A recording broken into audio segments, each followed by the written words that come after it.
Good morning. Sorry to keep you waiting. I was getting further updates. I spoke with Governor Hochul of New York and Governor Murphy of New Jersey, and I plan to speak with Governor Wolf of Pennsylvania after last night's devastating storm and floods from Hurricane Ida, the fifth largest hurricane in our history. Record rain fell in these states. New York recorded more rain yesterday, the first day of September, than it usually sees the entire month of September. We saw more than 3 inches of rain per hour fall in Central Park. The United States National Weather Service issued a flood emergency in Manhattan, Brooklyn, Queens, the Bronx, Staten Island, and parts of Long Island last night. This is the first time that such a warning has ever been issued for the city. People were trapped in the subways, but the heroic men and women of the New York Fire Department rescued all of them. They were trapped. We're seeing the same story of devastation and heroism across New Jersey and Pennsylvania as well. For now, 11 people in New York and New Jersey died because of the storm.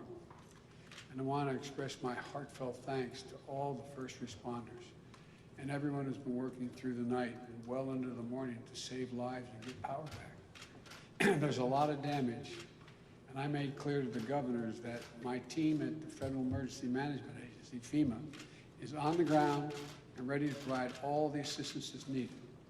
In fact, our FEMA Director Administrator, Deanna Griswold, was the Chief Federal Response Officer after Superstorm Sandy in 2012.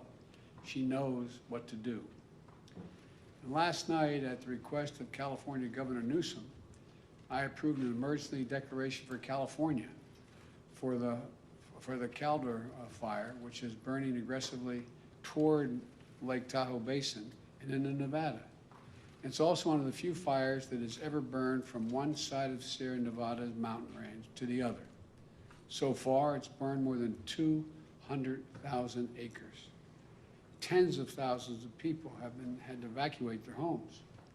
The fire is threatening close to 35,000 structures, and more than 4,400 firefighters from the state and my federal team are working to contain and suppress this raging wildfire.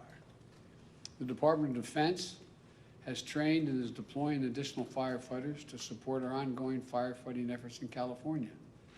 This disaster declaration will help with evacuation, including sheltering and feeding for those who have been displaced. I want you to know, I've seen these firefighters up close. Their courage is astounding. And they're some of the bravest people I've ever known. And I've known a lot of them. My heart goes out to them. My thanks is an abundant thanks for what they do. Now I want to provide an update on our efforts to help millions of Americans down south recover and rebuild from Hurricane Ida. We've been monitoring this hurricane closely and the devastation it's caused. To date, 6 deaths. About 1 million homes without power in Louisiana and Mississippi. While the catastrophic flooding wasn't as severe as it was during Hurricane Katrina 16 years ago, Ida was so powerful that it caused the Mississippi River literally to change direction, change the flow temporarily. The good news is that as a result of significant multi-billion-dollar federal investment in the levee system around Metro New Orleans, it held. It was strong. It worked. But too many people and too many areas are still unprotected and saw a storm surge and flooding that was devastating. We've seen the reports of winds up to 170 miles per hour. It's not been confirmed yet by FEMA, but 170 miles an hour, causing unimaginable damage with debris and down power lines, making roads impassable, and slowing response efforts to save folks and property. You know, the people continue to shelter in place. Tomorrow, I'll be traveling to Louisiana to meet with Governor John Bel Edwards, as well as the parish presidents and mayors, and the local officials representing the affected areas. Governor Edwards encouraged me to come and assured me that my visit will not disrupt recovery efforts on the ground. That's what I wanted to be sure of. My message to everyone affected is we're all in this together. The nation is here to help. That's the message I've been making clear to the mayors, governors, energy and utility leaders in the region who my administration has been working closely with over the past few days. Working with governors in the area, even before Ida made landfall, I issued emergency declarations for Louisiana and Mississippi to help us respond quickly. FEMA pre-positioned more than 4.3 million meals and more than 3 million liters of water and other critical resources in the region before it hit. We deployed more than 250 generators, and we're working to getting more into the area, especially to hospitals in desperate need of them. The Department of Health and Human Services deployed a 250-bed federal medical shelter in New Orleans and 5 medical assistance teams available throughout the state. Since the hurricane hit, more than 6,000 members of the National Guard have been activated in Louisiana, Mississippi, Alabama, and Texas, and other states to support search and rescue and recovery efforts. For those who have lost their homes, states have been working with the American Red Cross to open almost 50 shelters across the Gulf Coast. We know that there is much to be done in this response on our part.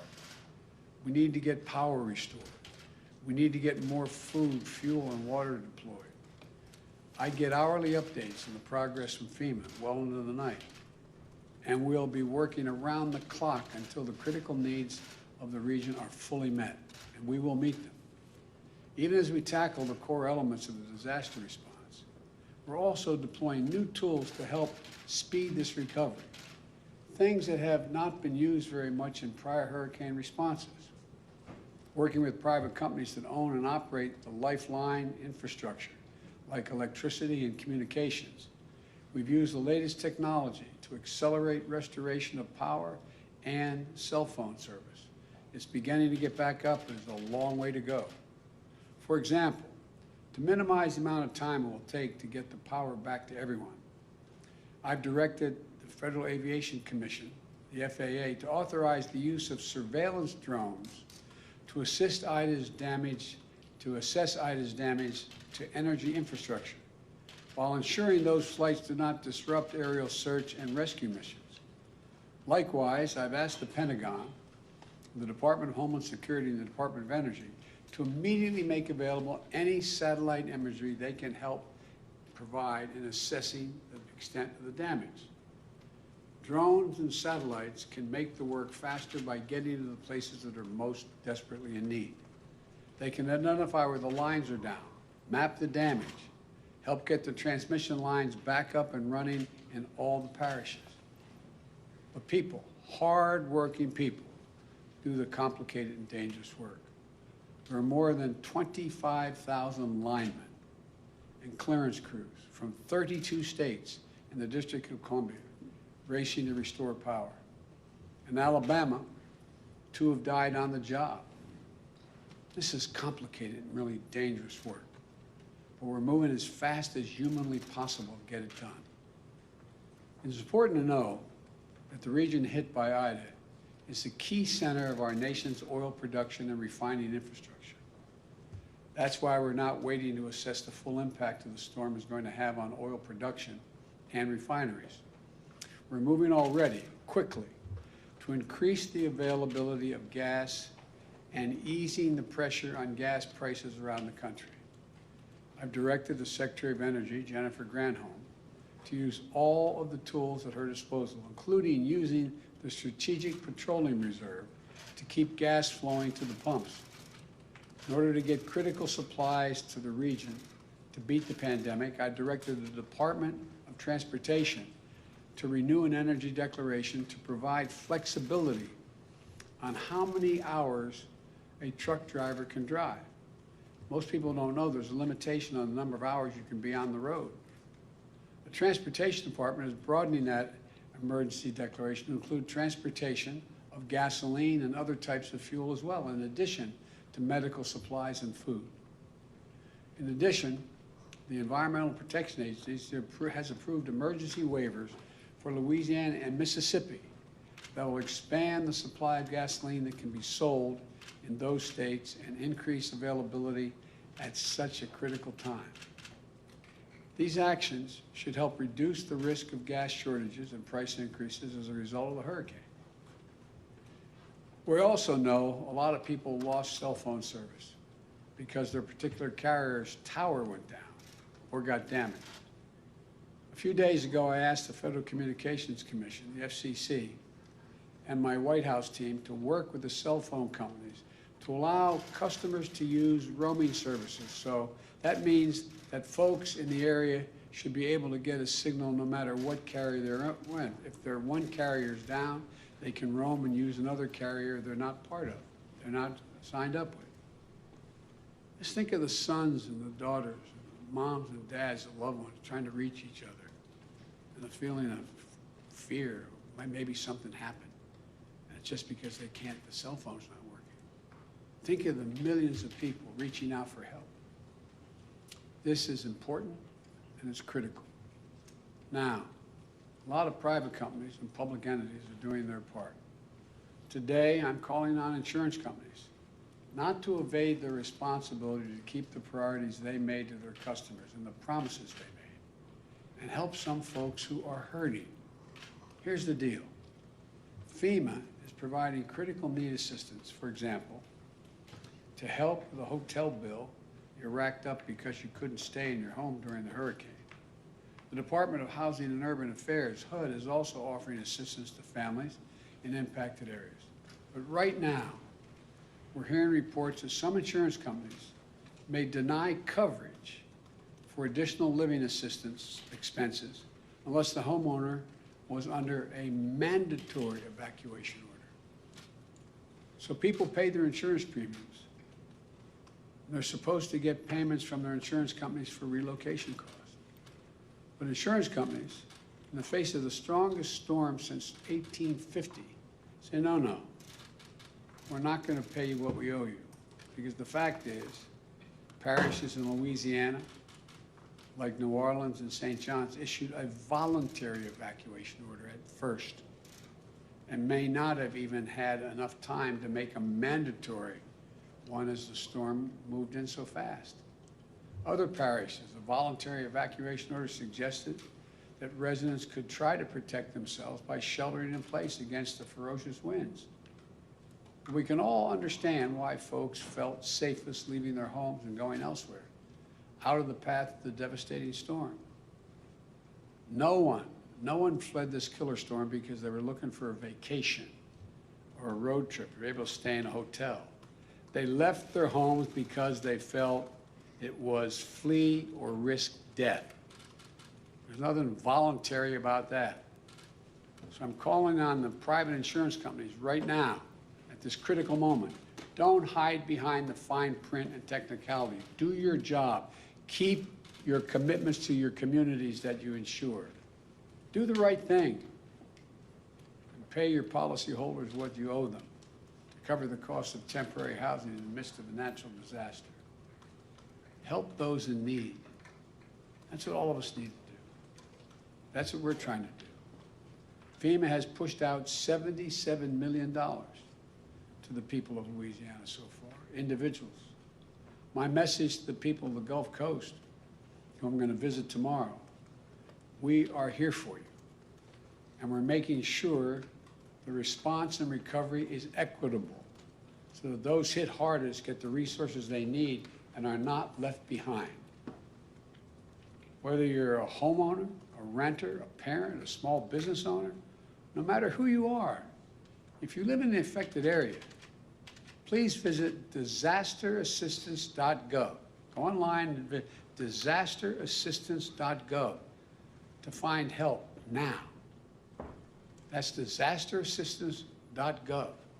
Or call 1-800-621-FEMA, F-E-M-A, 1-800-621-FEMA, F-E-M-A. That's 1-800-621-3362. There's help you can qualify for right away. I've tasked my senior advisor, Cedric Richmond, New Orleans neighbor and former congressman from Louisiana's 2nd District for 10 years, to lead this relief effort. He knows the area, he knows the people, he knows how to get things done, and he knows they get things done when local, state, and federal level are all working together alongside the private sector. The people of Louisiana and Mississippi are resilient and resourceful. We're going to stand with you for as long as it takes to recover and allow you to rebuild. And to the country, the past few days of Hurricane Ida and the wildfires in the West and the unprecedented flash floods in New York and New Jersey is yet another reminder that these extreme storms and the climate crisis are here. We need to be much better prepared. We need to act. When Congress returns this month, I'm going to press for their action on my Build Back Better plan. That's going to make historic investments in electrical infrastructure, modernizing our roads, bridges, our water systems, sewer and drainage systems, electric grids and transmission lines, and make them more resilient to these superstorms and wildfires and floods that are going to happen with increasing frequency and ferocity. We're reminded that this isn't about politics.